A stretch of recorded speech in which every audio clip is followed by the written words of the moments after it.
Okay, so I think we can get started. Thank you, Alex, again for joining. Thank you for keeping time. I see some are still joining, but it's okay. We'll get right into it. So, good evening to everyone. And once again, thank you for joining us. So, I'll start by introducing myself. My name is Margaret Chirabu Namale. I'm the marketing officer at Kingdom Trading Limited, the official distributors of IVB Australia. I don't know if anyone on the call has heard about those premium baby diapers. Yeah, that's that.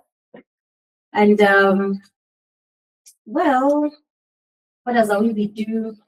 IVB is basically a premium baby care brand here to offer solutions to parents. But one of the best things that we offer is peace of mind.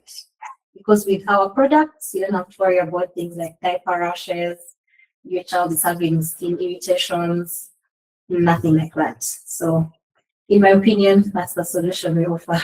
Peace of mind, comfort, convenience, among others. Yeah. So, for some of you, I know you're just joining us for the first time today. I would like to briefly share about what transpired in the last series, which was our second. And this series will be happening. We'll have 12 of them in total by the end of this year. So today's session will be the third. So if you'd allow me, I'll just share a brief recap from what we had the last series.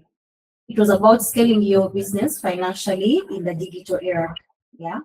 And it was hosted on 20th February 2026. This session was mainly about financial discipline, but in the digital era. Yeah. So this session featured CPA Jim Gumosabe, a seasoned finance and management professional who shared actionable insights tailored for small and medium enterprises, which are the SMEs, which form the backbone of Uganda's economy, as most of us might know. And what were the key highlights from this webinar? Participants were encouraged to separate personal and business finances, which is a challenge that most people face. So how do they do this? They have to set structured salaries, regular review of profitabilities, and they really need to stop mixing funds. That was identified as the biggest setback to business growth for most of them. So the speaker also emphasized the importance of corporate governance, even for small businesses, which includes having clear roles and responsibilities, documented processes, regular internal meetings, and also external audits and reviews. Because you can't just keep relying on what's happening internally and having internal people constantly doing the checks. You also need external people who can come in to verify what the internal teams are doing. So we also looked at the rise of mobile money and online banking.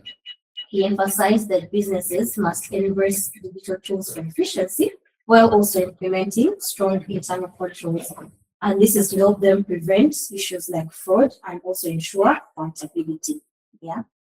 And businesses need to have an understanding and planning for tax obligations, such as the value-added tax, pay as you earn, and the income tax, which are very essential. So they also need to timely file their payments and taxes to avoid penalties and disruptions, because if you're not paying on time the dues that you're supposed to pay, then you're going to have disruptions, which then is an inconvenience to your customers. So they need to establish systems such as payment approval workflows, documentations, things like payment vouchers, and financial reporting to ensure transparency and then to support the long-term scalability and success of their different businesses. And lastly, that session was organized and of course powered by Contivibe Media, which is looking at all this series as a solution that's aimed at equipping entrepreneurs with practical knowledge to grow and sustain their different businesses. So briefly, in summary, that's what was discussed from the last session. So for today's session, before I get into today's session, I'll briefly talk about our should I say, our main host or main organizer is Quantivibe Media. And many of you may be asking or wondering who or what is Quantivibe Media. So Quantivibe Media Limited is a creative digital content and media production company, which is based in Kampala, Uganda. They specialize in capturing real-time moments and telling impactful stories that help brands grow their digital presence. Yeah. And what are their core services? They do live streaming and videography, where they deal in high quality live broadcasts, by the way, and cinematic videos. They deal in photography. They do production of documentaries for different entities, could be private companies, public, or even NGOs. Yeah, they do digital and social media management for different companies and individuals. Yeah. So their location is just here, the center of Kampala, Kamocha. Yeah, just before Total as you're heading to Akasha. Yes. So allow me to get into today's session where we shall be talking about who would like to take us through our topic for today. Hi, Denise. I see you on the call. How are you today? Hi, I'm okay. How is everyone? I think they're okay. I would speak for them since they are quiet. So today we'll be talking about declining consumer purchasing power. So how are businesses expected to survive or thrive when consumers are choosing to spend in a very cautious manner? Yeah. So before we get into today's topic, allow me introduce our speaker today. Our speaker today, her name is Miss Pearl Elisabeth Kitimbo.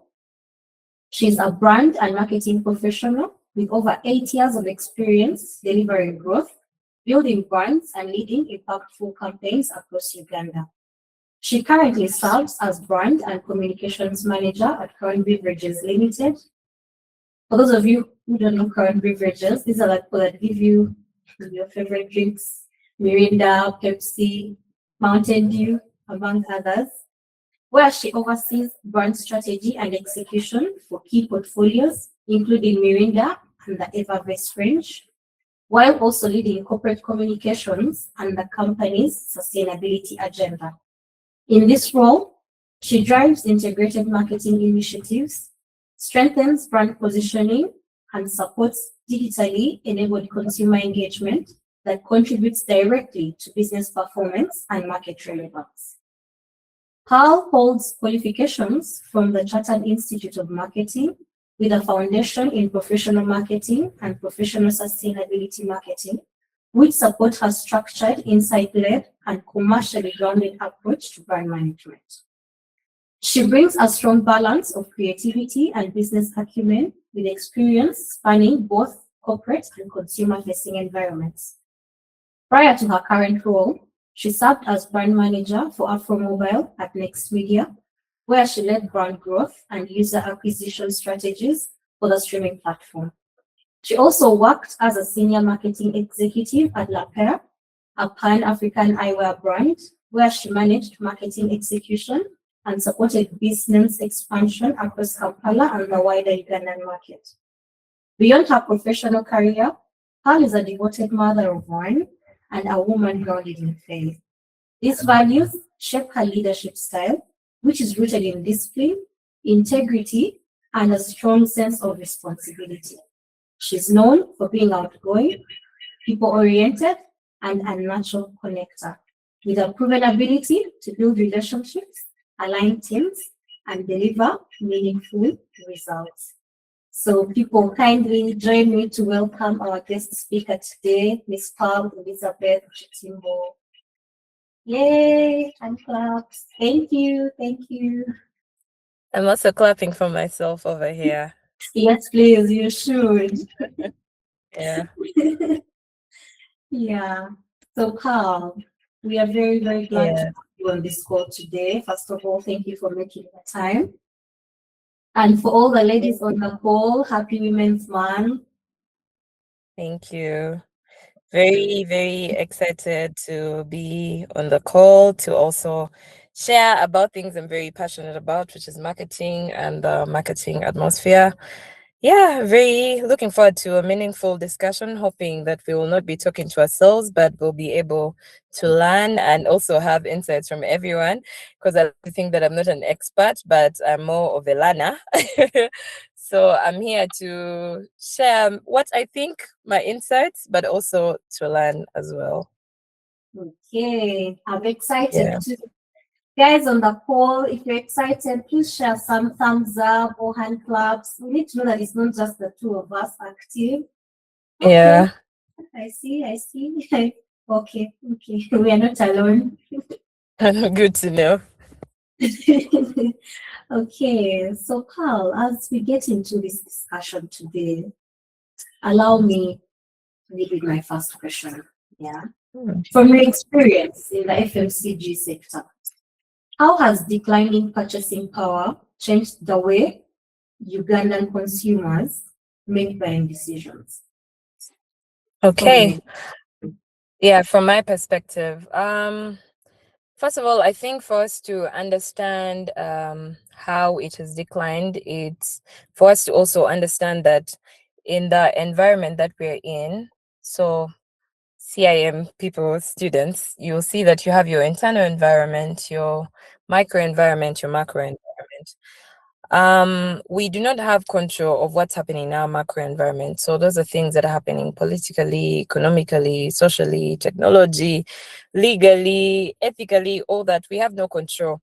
And this is not just for only FMCG, this is for everyone. If tomorrow we wake up and the president has decided to put a lockdown, we must follow as he has done. If we wake up and the dollar rate has gone down, we just have to adjust to what is happening. So I think it's key for us to understand that the consumer nowadays is facing everything that is happening in the micro environment. So for as long as things are changing in the macro environment, even your consumers, your everyday consumers are equally changing. So what we're seeing right now is consumers are buying smaller pack sizes in FMCG.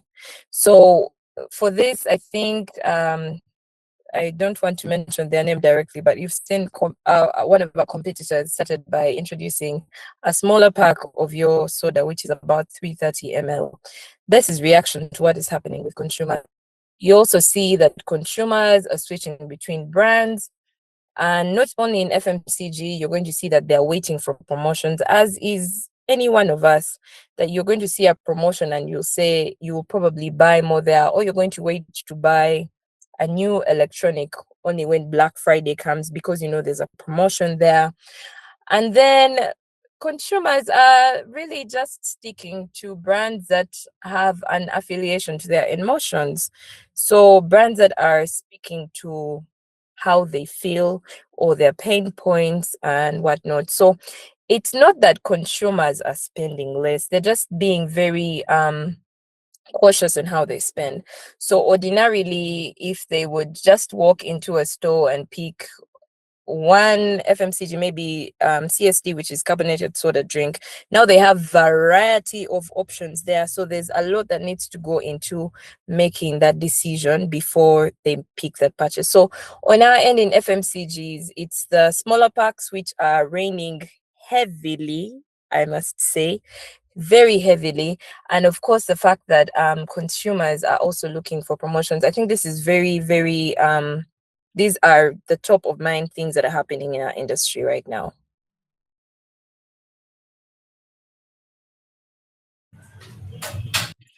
Oh, thank you. Thank you.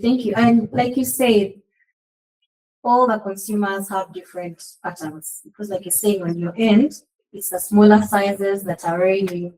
When you come to my side, on the other hand, it's the other way around. It's the bigger Yeah, packs. sure. It feels, I think, according to them, it's more sustainable because again, if you're buying a smaller pack, then you have to, I think, buy every now and then. But with the bigger pack, it takes you a bit of a while. So Yeah. I view on that one, their purchasing and spending really, really differs. Yeah. So I think with that, I'll then let you get into what you have prepared for us. Sure. I'm not going to present. I'm just going to be discussing. Like I said, I'm here to equally learn, but share from my perspective in how we see things happening in the market. And these are really everyday things that are just, they are with us. Like I said, the macro environment is ever changing. We do not have control of what is happening there. We wake up today and your dollar rate is, up or down. And irrespective of what's happening there, you need to continue because you need to make money. There's a reason as to why you are there. Your stakeholders, your investors expect profit at the end of the day. So this now goes back to the marketing department, or yeah, really the marketing department. How can you now be able to innovate and make sure that irrespective of the things that are not in your control, you are able to stay, one, relevant, two, ensure that you are meeting your consumers in a middle ground and making sure that they are enjoying your product nonetheless of what is happening in the macro environment. Okay, so first things first, I will speak about discounting. Very often, this is the reactionary plan for many brands. So you see your consumers are no longer declining. You say, how can I meet them in the middle ground? You go and say, let us discount. We discount for 1 month. And then you see it's doing so well. You say, maybe let's stretch it to another 2 months, maybe 3 months. And before you know it, the thing about discounts is that they're nice, they're cute.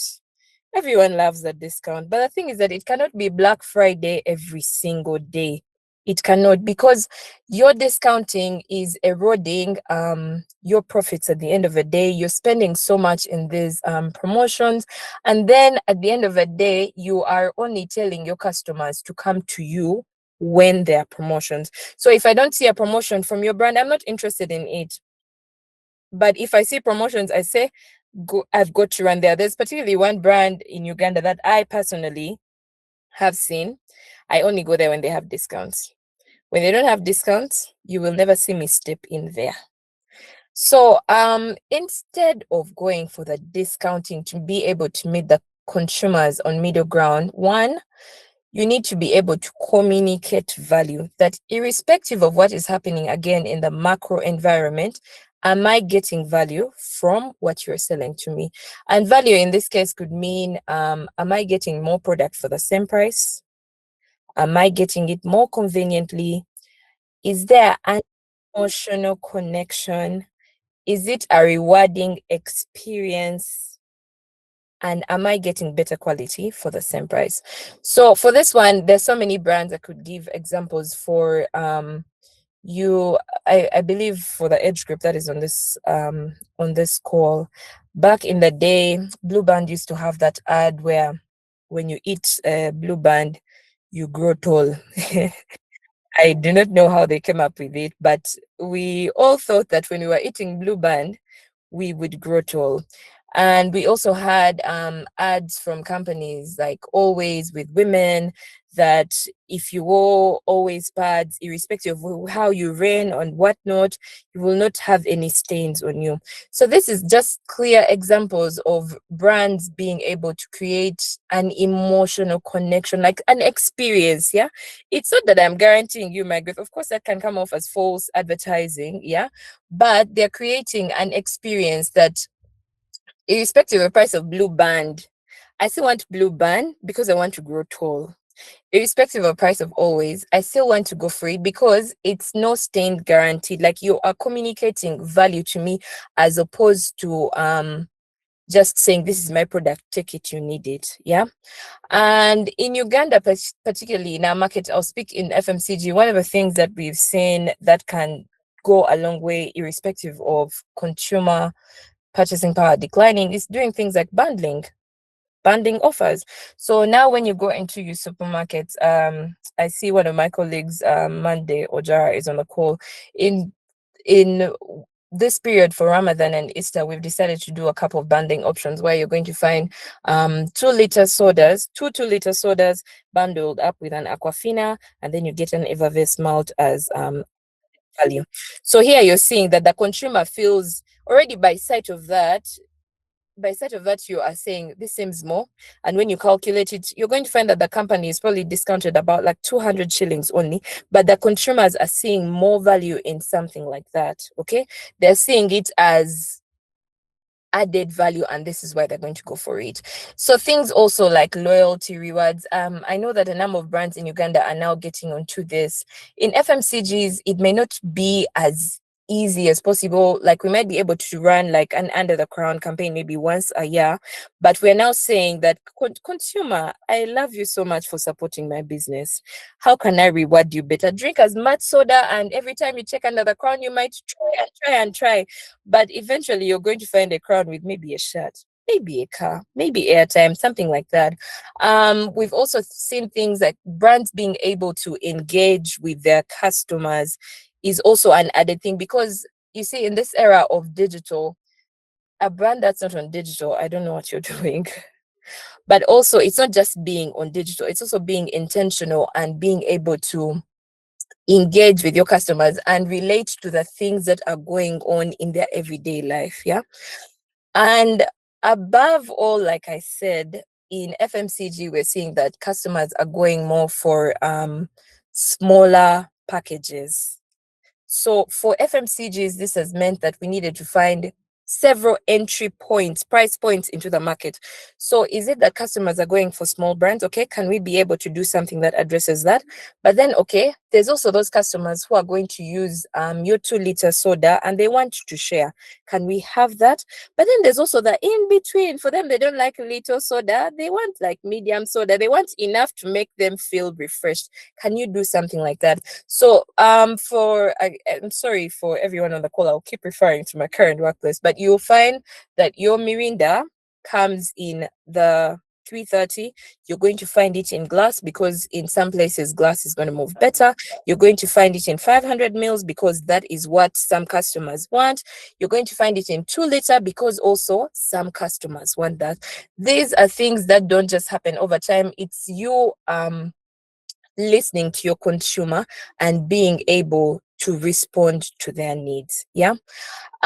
Secondly, last year, Datamine was able to bring a speaker of beloved brands, and I wish we could be able to broadcast whatever he shared, because it was so impactful that as brands, when you start off as a brand, you're like, how can I make sales? How can I make profit? How can I do that? And the thing is that is very short-lived. That's very short-sighted, because you do not have control of what's going to happen in your macro environment. You're making profit, yes, but 10 years from now, what do you want people to think when they see your brand? What do you want them to think about? How do you want them to associate their feelings with your brand? Again, where I work, I'll use a brand like Pepsi. Pepsi's association is football. Pepsi's association is meals. Pepsi's association is music. But it's not something that was built in one day. It's saying long term, if in the event, I don't know, there's World War V, but for some reason people are watching football, they say, I want to drink a Pepsi. It's something that is built over time, because again, like I said, irrespective of what's happening in your macro environment, you still need to be making money for your stakeholders. Otherwise, there's no point for your business to be existent. So for things like this in Uganda, it's connecting with the emotions and culture of the people here. So what is it that your customers want? Obviously, it's not for waking up and just saying, for me, I think my customers want this. Your things need to be backed up by data. Yeah. So what is it that your customers want? How is it that you want them to feel when they are taking a cold Mountain Dew? How do you want them to feel at the end of the day? Once you're able to understand that and merge that with data insights, you can now be able to say, I connect with my customers through the historical heritage of my country. That's Nirvana and Crown Beverages. I connect with my customers through schools, because I know my clients are in schools. They like Mirinda, that is where they are. So can I go where they are in the schools? What can I do in the schools? Can I make sure that they are happy to associate my brand in a place that they are? So also, I feel like I'm blabbing so many things because this is a topic that we could go on and on for. I don't think we have as much time to even talk about it. But also, it's also things like retention. If you are able to get your customers, you get your first 1,000 customers. Before you go out for the next 1,000 customers, how are you making sure that your current 1,000 are staying with you? That irrespective again of what happens in your macro environment, your first 1,000 customers are not going anywhere, they're staying with you. So how do you come up with retention strategies to say that, I'll use an example of a previous workplace, La Paire, where I worked. We sold glasses. And for glasses, it's a complex situation because eyes are I can see you're wearing glasses. Eyes are a very tricky thing, but yet remember, stakeholders need to make money irrespective of what is happening. So how does La Paire now say people buy glasses every honestly, they're supposed to do an eye check every year. But Maggie, I don't know how long you've had your glasses for. Yeah. Mm, I'm Yeah. actually a So customer of that pair, so yeah, you see, so customers ideally supposed to do an eye check every year to make sure yeah. that your eyes are within range. But most customers, from what we saw, would come back after 18 months to come and buy. Okay. So once we were able to identify that customers come back after every 18 months, we said, now, how do we make sure that these customers remain with us? Is it that we are making sure that we are readily available? So this is one of the things that informed the expansion of La Paire rapidly in 2024, 2023, 24, that we are expanding to reach them everywhere. That when your 18th mark comes, you don't think about competition. We are in your face. That when your 18th months come, do we do a loyalty program that is going to make sure that back to us every 18 months. So for me, it's for brands to not think about acquire, acquire, acquire, acquire, acquire. Have you thought about how to retain? Because it's easier for you to retain customers who have already experienced your product. That even if the dollar is going in a weird way, these are customers who will stick to you no matter what, because they've already had that experience with your brand, as opposed to a pal who has never been to La Paire. It's easier for Maggie, who has been there, to buy than me, a new person. Because I think for me, for this entire discussion, it's for us to understand that whatever is happening in the macro environment, we're not about to get control of it. It's not about to happen. It could possibly even get worse. But now, as a brand, long term, and it's about also not being short sighted and saying, long term, 5 years from now, if this is happening, how am I making sure that my customers don't go anywhere? They're sticking with me, they're buying Mirinda. That, I think, should be the resounding question for everyone. Also, what I could say is that things like economic pressures, so things like inflation, are not going to change demand for certain things. It doesn't change the demand. It's just that your customers now have options, so many options that if you are not meeting them where they are, if you are not connecting to them at a level that um, aligns with their need, if you're not meeting them at a level that makes them feel a certain way, they're not going to stick to you. Right now, if you walk into any supermarket, any hyper supermarket right now, and you go to the beverage section, my friend, you will be spoiled for choice. There is so much. So much. And this is even about forgetting that you are a leader in the market for anything. And I don't want to even use FMCG as an example alone, but it's for other brands. Right now, if things like porridge, there's variety of porridge. Soap, there's variety of soap. Even when it goes to things like banks, there's a variety of banks. But for me to say, Pearl, I am sticking to Equity Bank, there's got to be something that I'm seeing in Equity Bank that come and buy, I am not leaving. And for me, one of the takeaways I want to be very clear about is that if you are failing to, aside from discounting, forget discounting, aside from discounting, how else are you meeting your customers? How else are you making them feel? Is your brand culturally relevant to them?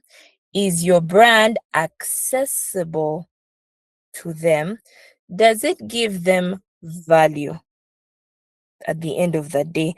That even if you increase your product by 1,000 shillings, people are going to still come and buy it. Those are key factors that need to be at the back of your mind, because they're going to drive your profitability irrespective of what's happening in the macro environment. Yeah, so I think in a small nutshell, I think that's what I can say. Yeah, over to you, Maggie.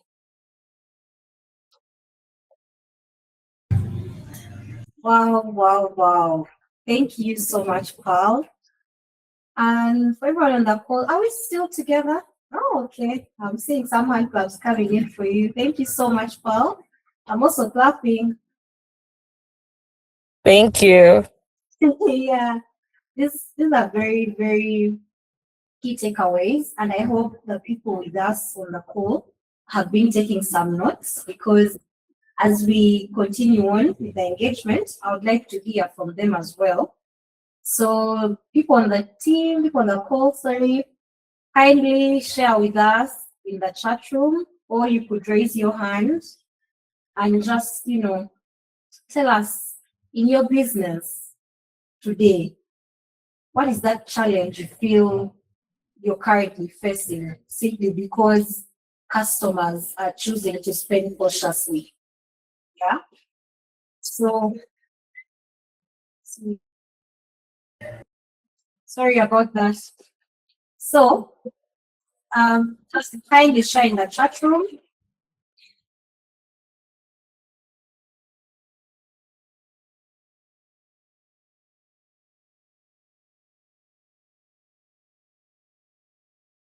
Sorry, as I share that, James, I'm very happy that you went to La Paix. Even if I left them a while ago, I see my former boss is on this Sorry call. She about must hear that I'm still sending people to La Paix. that. No, I'm just Sorry. saying to James. I'm just For telling that, we James. thank you. Yeah. Oh, yeah. See, she's there. Hi, I think Roslyn, your mic was off. You took it to us. Hi, Roslyn. Kilonzo, how are you? I'm fine, thank you. Sorry. Sorry, I was just saying thank you, Pal, for referring James. Oh, okay. So, Paul, maybe as we wait for people to share with us in regards to the challenges they are facing as business owners out there, in regards to customers spending cautiously. Maybe from my side, I would just like to ask maybe like two more questions. Yeah, in line with what you have just shared with us. So the Sure. first would be, let me get what I noted here.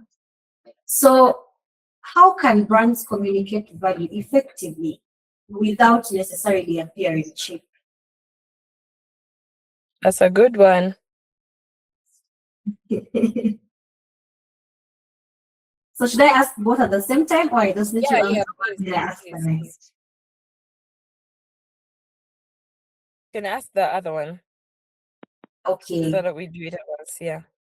Okay, no problem. My other one is, what practical strategies would you recommend for businesses to use to retain customers when they become more price sensitive?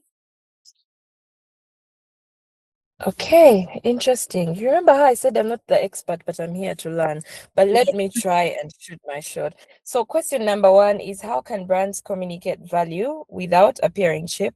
Yes, And then the second one, sorry, I'm writing them down so I don't miss it. it's okay.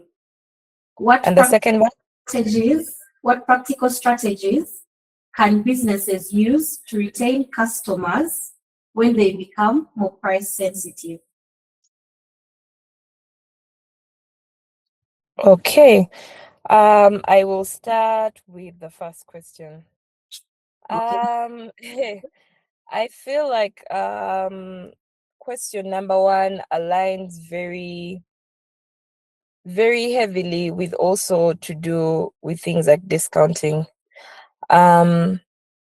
Value without appearing cheap. This is this is something, Rose, you'll forgive me. This is something that in my former workplace, I think some people used to complain about and say, how can you be selling glasses at 105 Ugandan shillings? What's the problem with them? Are they even genuine? Are they even authentic? And yet, genuinely, we are also trying to make money, but we're also giving you a genuine thing, irrespective of the fact that you look at the price as little for you. So I think one of the key things would be leading the experience that your brand is giving to them. Because I think for me, I will use again glasses as an example. If my glasses are able to deliver what I need, irrespective of that price, I should be able to go for them. If my guy downtown is able to give me jeans at 25K or 10K, same thing for jeans that uptown I'm paying 150K, but I'm still getting the same thing and feeling the same way. I should still be able to go downtown and get those jeans at 10K. So again goes back to, how is your brand making people feel? Secondly, you anchor on quality and consistency. So if your price is 1,000 shillings today, tomorrow it should not be 1,500 because consumers are saying, "Go for you, why are you very cheap?" But the quality that you have and being consistent with it should be able to build trust in customers and say, listen, these guys are selling this thing at this price. It gives me the experience that I'm talking about, that I talked about earlier. It's of this price and they're consistent about it. It's not that they have come on to enter the market with a low price only for them to come with an ambiguous price at the end of the day. But then also, most importantly for me, is build connection to these customers. It's being able to understand their pain points and how to figure out how your brand stands within those pain points to make itself relevant to them. I hope that's the right way. Yeah, to make itself relevant to them. So that irrespective of the price that they're paying, me as CEO in a very big office, I'm still going to be comfortable to get the quality that you're giving me, even if other people might be looking at it as cheap. I am comfortable that you are consistent. I am comfortable with your quality. I am also comfortable with the way you are making me feel and addressing my pain point. I hope I've answered that right, but that's what really I could say. Also up for discussion. The second thing, retention. See, retention is I think we like to use it. It's not an easy thing to just come up with retention, I must say. But how? Okay, so for FMCG, it's how do I make sure that Pearl can be able to consume a Mirinda at least 5 times a week? It's now understanding my Mirinda. At what point do we have consumption? Is it lunchtime? If it's lunchtime, now I know that when I'm putting up my ads, I need to be placing them at the point of consumption. So is it that I put them at lunchtime? In the restaurants where they are, is it that at lunchtime the lady must be moving with a tray of Mirinda, or that she must be in an apron of Mirinda? Like being able to be present in consumption moments. That's just an example for me, that you become top of mind in the points or in the moments of consumption for your customer. That's just in FMCG. But then also, it's also being able to do rewards. You guys, people like people like rewards, and it could be the smallest of things that is going to make me comfortable and say I am going to go back to use. Sorry, I don't know how to pronounce the pamper brand that you work with, Maggie, but I know it. I've seen it. I know it. It starts with A and it has eyes in it. Are we be? Yeah. So I will be. I will be. I It's will be. diapers, not pampers, pal. Oh, I'm sorry, diapers. So It's okay. is it that every time I buy, I don't know how many packs of Awibi, I get wipes? Is it that every time I buy something very small, is it that every time I buy a soda, and like I said, these ones for us, we cannot be able to do them every day, I get a shirt, a simple, very small reward that is going to make me feel appreciated, that I will want to come back. Even if there are no rewards, I'll say, Munanga, these guys gave me a shirt, I'm very comfortable with them, let me go there. Or it's things like very small, it could be a shirt, it could be a pen, something to show that you appreciate me as a customer who is coming to spend to you at the end of the day. But then again, most importantly, retention can't happen if customers are not associating your brand to things that are happening around them. So if you have no emotional connection to them and it's just spend, spend, spend, spend, there's got to be something, like there's got to be something that gives. So is it that when I walk up into your makeup studio, I feel some type of way. The service is so excellent, but then I am also looking very fly. I'm going to come back to you. Is it that on VDs when I go to school, your brand is there and they are doing, I don't know, they're giving us ways for our children to save money for their future. This could be, so the examples for retention could be different depending on the industry that you're in. But then also, aside from, I think most importantly for retention, it's the fact that you know your customers. Your first, I give an example of 1,000 customers before. You have your data of your first 1,000 customers. This could be 10 or 5 or whatnot. That data alone should be able to give you information and say, my first 1,000, I appreciate you. My first 1,000, here's a single reward. My first 1,000 are located in CBD. Can I be in CBD so that I am top of mind for them? My first 1,000 are in Ginger. What can I do in Ginger that my first 1,000 customers want to feel appreciated, or that they see my brand there?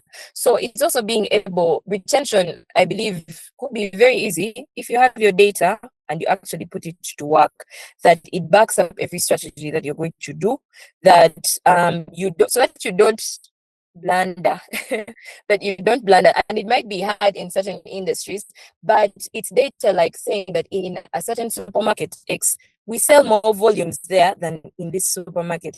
So maybe you need to do something in that supermarket or in that region to make sure that your first customers or your daily customers are feeling appreciated, so that they are retained at the end of the day.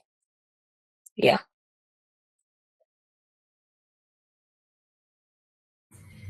Wow, wow, wow, guys. Some hand claps for Pearl. Thank you so much, Pearl. That is quite informative. And yeah, actually, it's really, really to the dot. Thank you so much. On my end, what I would like to share from my takeaways in what you've just given us is, how do we make our customers feel? And for me, that's really, really, really key, especially in the section that I'm in. It comes to parents and their children. It's not just about, oh, which size? Okay, this size will do for you. It has to be the parent has to feel that you actually care, and you don't have to fake it. It has to be natural, because we customers can know when you're actually faking it. It's like giving someone a fake, compliment. They know because they know what's happening. They know how they feel. They know what's around them. Yeah. Which then also leads to the other point you shared about having data driven insights, not just waking up one day, we are saying, oh, yesterday we sold 20 million. Oh, so this thing works. We'll do again today what we did yesterday. So businesses need to actually have sufficient data, which is researched, not just today you're feeling like this, tomorrow you're feeling like that, and you're using that. So thank you so much, Paul, for that. And I think for us, one of the things that makes us really stand out is how we make our customers feel. So thank you so much for that one. So people on the call, I don't know if you still have some more to share. I see we have some comments in the chat room. Monday, you have something to share? We can start with you before I get to that. Yeah. Okay, please, over to you, Monday. Hello, everyone. Monday is my name. I work with the Pepsi. Actually, Pearl is my colleague. I want to thank her for the presentation. Really very good insight. But I will only add in a few things, because I think whatever we are doing is the same strategy that we are putting in place. I want to say something on retention of customers, and I want to make it clear that whatever you do every day is a strategy for retention. All of that depends on the company and maybe the industry that you deal in, the product that you sell, that makes the strategy very. What I'll say, she retention strategy, but I'll also add,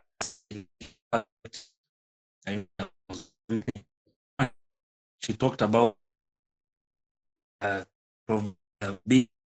having the brand availability, which I would call it occasion. To me, we look for the consumers. It is very rare that the consumers will know about the brand when the brand is not there. So one of the things that we do is to target those occasions. Now, when I talk about occasions, I talk about maybe the restaurants that she talked about, because people take soda also in the bars. We go there. On Sunday, when there is a prayer, we go there. Those are touch points. When you go to an occasion, she talked about schools. When you go to schools, which product do you take to schools? Of course, if you're selling Pepsi products, I don't expect you to take Sting there. That would be a wrong brand. At the moment, we are fronting a bit of Mountain Dew and a Mirinda for the bracket. So you need to take in the right brand. Then when you take the right brand, do you have the right package there? To be very fair, maybe when you're going for a video in a school and you take the small bottles, yes, you take it, but the focus should be on maybe 2 liters, because that day the parents are going to be there, they're going to move with other siblings, they can buy a big bottle and they share as a family, right? So you need to have the right package. Then the price is also, she talked a lot about discounting, bundling. That one takes me to pricing. Are you giving the product at the right price? So you need to go. Then you also need to look at the channel. Now, channel is a bit wide, but because you need to, before you take the product, you need to target channel is also very important. So when I sum everything that she discussed and what I added here, availability is going to be number one, then an aspect of affordability. Then you also need to be visible. Now, what the good experience that you share with the customers, that experience now creates what we call a retention strategy. Then you asked a question that if a customer becomes more sensitive, now as a marketer, or maybe because we work together to find, you need to find out the reason, because there are reasons why customers become or consumers become price sensitive. Now, one, maybe it can also be a quality issue. There's a water brand, of course, I don't want to mention. At some point, we had issues, people saying it's been duplicated or something. At that point, now, consumers paying a bottle, but they become also a bit hesitant because am I paying for the right product? So quality can be an issue. Then when you give a lot of gap in the market, then the customers start getting substitutes of the brand. They also start becoming a bit sensitive because I want to give an example of energy drink. Pepsi has is a coming with something almost similar to Rock Broom, but is 1,000. So it has created that aspect of customers also becoming, am I really paying? Is it worth paying 2,000 for maybe Sting or the other one for Coca-Cola? So substitute can be there. Maybe, sometimes also status change. Maybe you have left La Pair, you're here, the other. When status change, sometimes you tend to upgrade. Now, when customers change, okay, be sensitive, things can happen. I know you can either trade up for the marketers. Then when you're trading up, if you take soda, you have a brand. I know most people are not so loyal, especially for soda, but for guys who do a drink, you have a brand, and there's a brand that you look up to. In case there's a change, you have bang a deal, you tend to look at that brand. And that brand in marketing, we call it aspiration brand. Something that you look up to. Then maybe if things are bad, you look at brand. So as a marketer, you also need to know now before you tackle how to tackle when customers become sensitive. I think you also need to know why are they becoming sensitive. Then you can easily tackle. Then on what Pearl also was took us through that how do you deal. She gave us very good things, but there's something that I believe for guys who are on social media, companies invest, maybe hoping that they will get the return in the future. Now, if things are hard, I don't see companies also running away from doing CSR. So that is also one strategy that marketers do a lot. Yes, the guys are maybe running away, but you still see guys engaging on a lot of CSR with the stakeholders to still keep in their mind that, well, maybe people are running away, but we are still there. Then I think also I believe sustainability strategy is also not so bad. Yes, it's sustainability, but when we don't keep these customers healthy, safe for the next 10 or 20 years, then we might not have them. So I also feel sustainability, yes, looks to be a cost on the business, but that is also a retention strategy. Recently, my colleague was in the Western commissioning some area where we collect garbage. Yes, we are also doing that as sustainability, but we also want to keep them safe because we believe these same people will still need them in the next 20 or 30 years. Yeah, I think that is all I have. Thank you. Thank you so much, Mr. Mande, for sharing. Thank you. So in the interest of time, I don't see any more hands. I won't take any more hands. I'll just share from I'll take a few questions in the chat room and a comment so that we are on track for time. Once again, thank you so much, Ms. Pearl, for that presentation. Guys, some hand claps for Pearl once again. Thumbs up. I want to see that we are all still engaged and, we have takeaways. Okay. I see. Okay, amazing.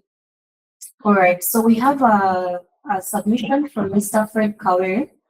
One of the most VUCA sectors is the pharmaceutical industry. In pharma marketing, we have learned to deal with that objection of price. Competition arising from innovative generic brands with equally good quality but way cheaper. Without compromising on profit and value, we have negotiated around relationships, delivery timelines, other VAS. I have seen customers leave cheap and go after most expensive because of consistency, relationships, and speed. Thank you so much, Mr. Fred, for your submission. However, I don't know if you can unmute just to tell us what VUCA is and VAS for the audience so that we are not leaving anyone behind. Is Mr. Fred still on the call with us? Yeah, I'm online. Thanks for the Okay. presentation. If you're able to hear me, Yes, we can hear you sound better. VAS is to mean value-added services, and just like I said, to be specific, you find that sometimes customers are simply looking for swiftness in delivery, response times in terms of the email. If I've made an inquiry, for instance, I need a request for quotation, how soon are you going to have that forwarded back to me? I know you mentioned about giveaways. Yes, in farmer marketing, we have a lot of that, a pen, a notepad, sometimes a birthday to your daughter if you are in charge of procurement, or you are the key opinion leader for influencing a sale. So just going back to what I was saying, that I think most of you are consumers. If you're not in the pharma sector, like me, you're consumers of pharmaceutical medicines. You walk into a pharmacy, you'll be sold from a European brand to an Indian brand, literally serving the same purpose and sometimes offering the same quality. Now, with your perception, sometimes you are inclined to think the one from the UK is the best, and the one from India is not the best. But it's also quite often that you will find that an Indian brand and a European brand are actually going for the same price on this market. And it depends on how you've positioned yourself in terms of either the cost of operations and also the value adding to that brand that you're putting in the market. So yeah, so it rather runs on how you package yourself, but we have learned really to disregard pricing as a key factor in this market. Otherwise, you may have to go down on discount, and then you'll find that there's someone else who is offering even a better discount, and then eventually you realize you'll have no return on investment, because you either have to market and brand yourself, and also at the same time pay salaries. So we have seen some of pharma companies here that pay actually very well, to a tune of close to 1,500 US dollars gross pay, sometimes net pay, and have the most expensive products on the market and still have the best sales. And yet the alternatives that come and pay about $200 gross pay or even less to marketing representatives don't even make an equal number of sales. If they did, then they ignore the plight of the employee. Yeah, so that is in regard to handling objection. But VUCA is to mean volatility, uncertainty, complexity, and ambiguity. I think you guys use this a lot in marketing and sales. Yeah. So it's Yes, very, we very do, but important. then we can't be certain that everyone on the call is from the marketing I field. understand. Yeah, but it's very, very volatile. In fact, I've never found a very volatile industry like the one I'm in. Because a product like a Panadol remains Panadol for a longer period of time. People call it paracetamol, and then they will have different brand names all over it. It's not like a hotel service. I'm not saying marketing a hotel service is better, but if I enter the room in a hotel and you put for me a mirror, the next day you put for me a TV, which I didn't have, the next day you put for me a kettle, the next day you put for me a prayer mat. You're adding value to that hotel room, and you can actually charge me from $100 to $150 to $200 each day. It's not the same with the farmer. Panado remains Panado. So I think pricing as the hindrance. Many sectors are finding medicines to eat, and we would be very glad to negotiate around it. Thank you.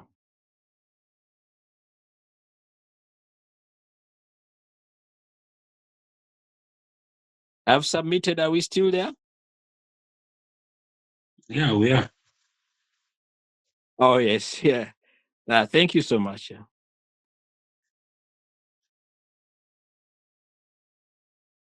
I think she's not able to hear us.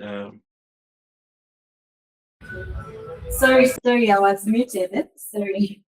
Thank you Great. so I've much submitted. You're for welcome. You're that welcome. submission. Yeah. In the interest of time, I see these two are kind of related, but let me read them both and Miss Paul can take us through. Then I'll close off with a few comments and then we can call it an evening. So we have Miss Philom Deborah asking, is it possible for my business that is not dealing in basic needs like selling ladies hair, wigs, retain and attract more customers amid this declining purchasing power? I don't know if you got that, Paul.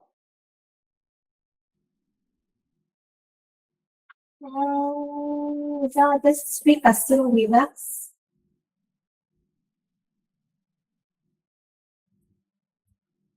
Hi, Paul. Are you still on the call with us? Okay, I don't know if she's having network challenges.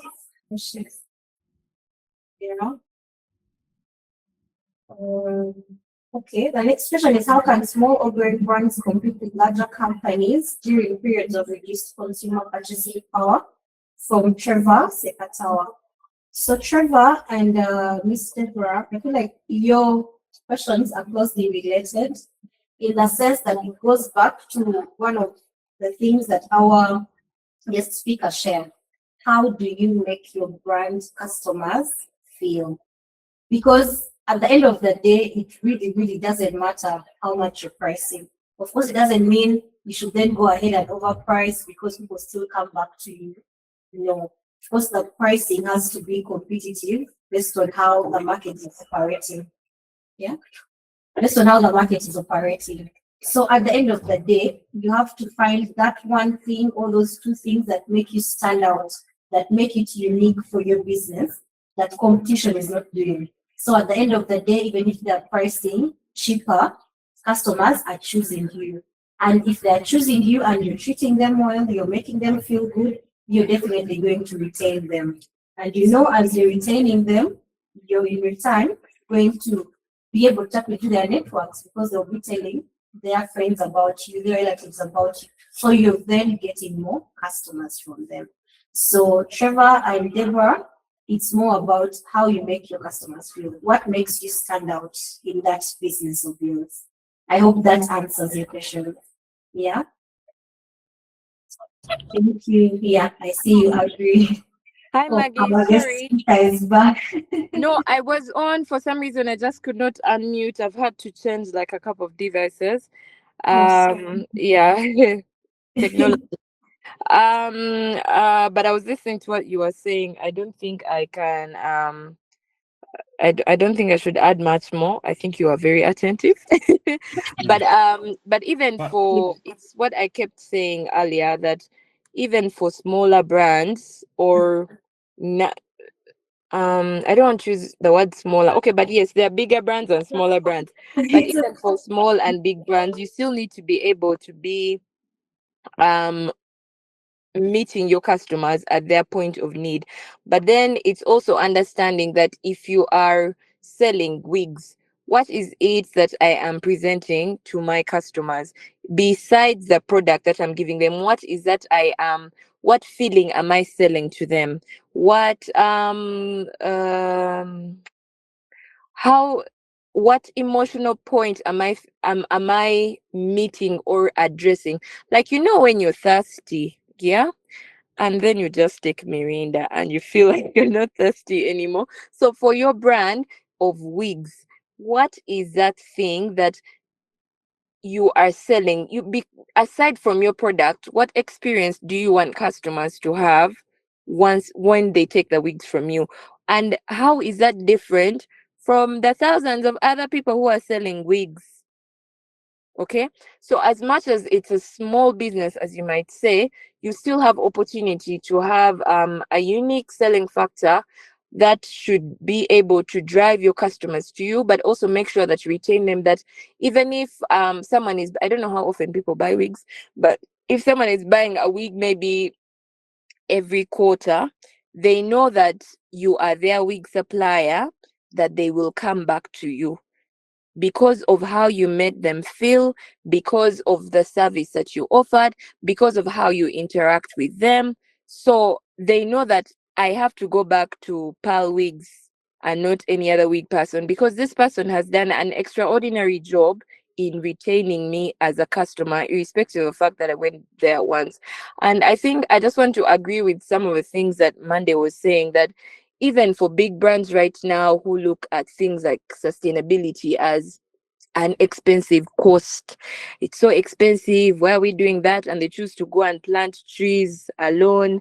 Yet there's more to the sustainability thing, because when you look at it, your customers are facing all these things in their micro environment, and one of the things is things to do with their environment. Okay, so where are your customers going to be if you're not doing things to do with sustainability? And this is not just about environment, but like socially and in every aspect of their life. How are they going to be able to afford to purchase your eyeglasses, your, I don't know, cosmetics, if they're in an environment that does not enable them to do such things? So I know this topic is very diverse. We could stay here for sure speaking about it.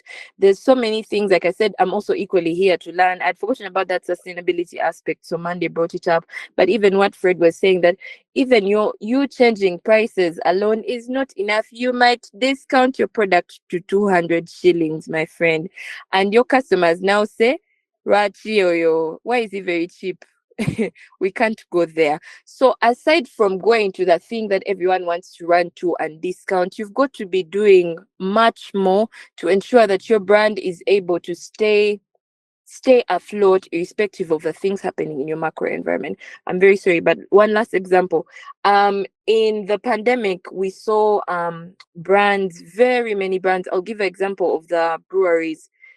Guys, bars were not working. Bars were locked. We were on a lockdown.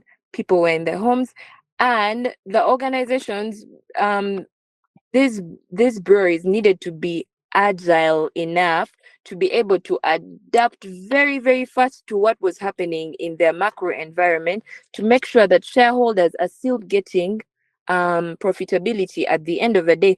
And anyone who has worked in FMCGs will tell you of weird numbers that they had in the FMCGs, not because there was something, not because the customers were in their usual place, but people now had to adapt and say, my customers are spending in a very small manner, but they are at home. Can I meet them at their home?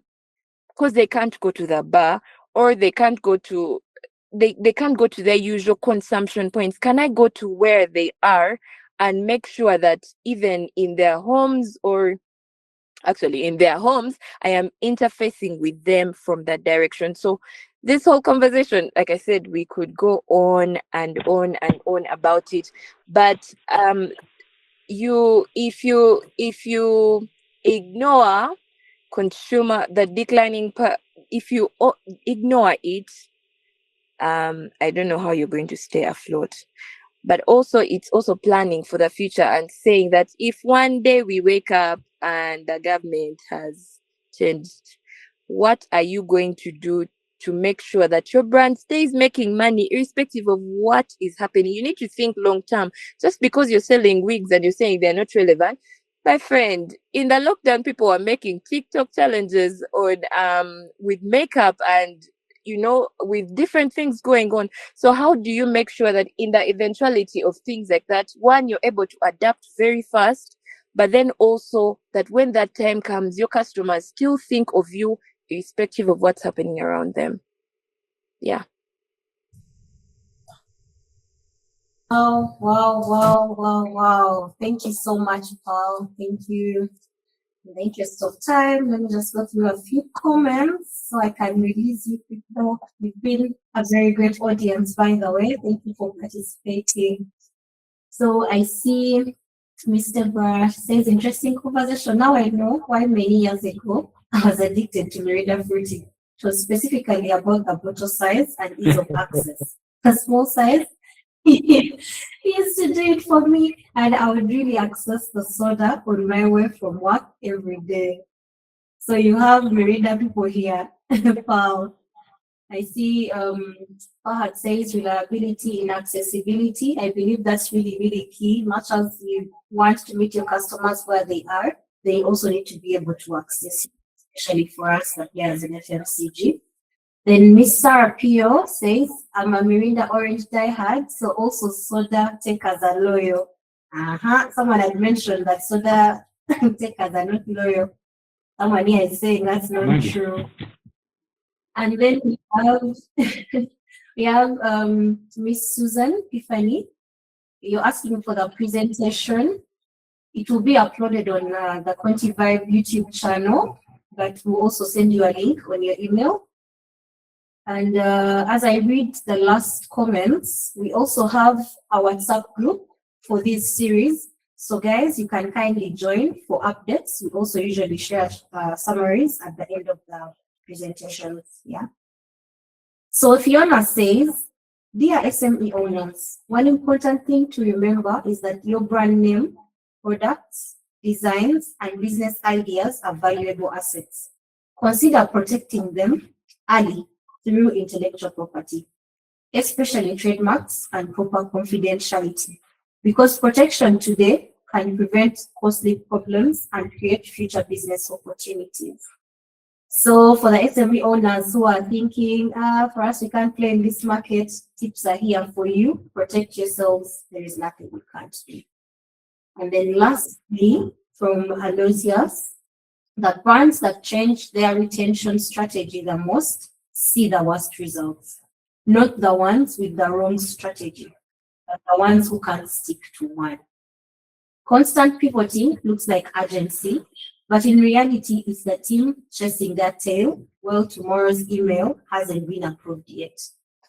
The brands we see winning in retention aren't the fastest to react.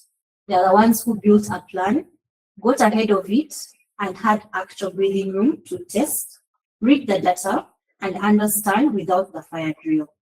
Speed is great when necessary, but being ahead is the advantage. Wow, thank you so much, Mr. Aloysius.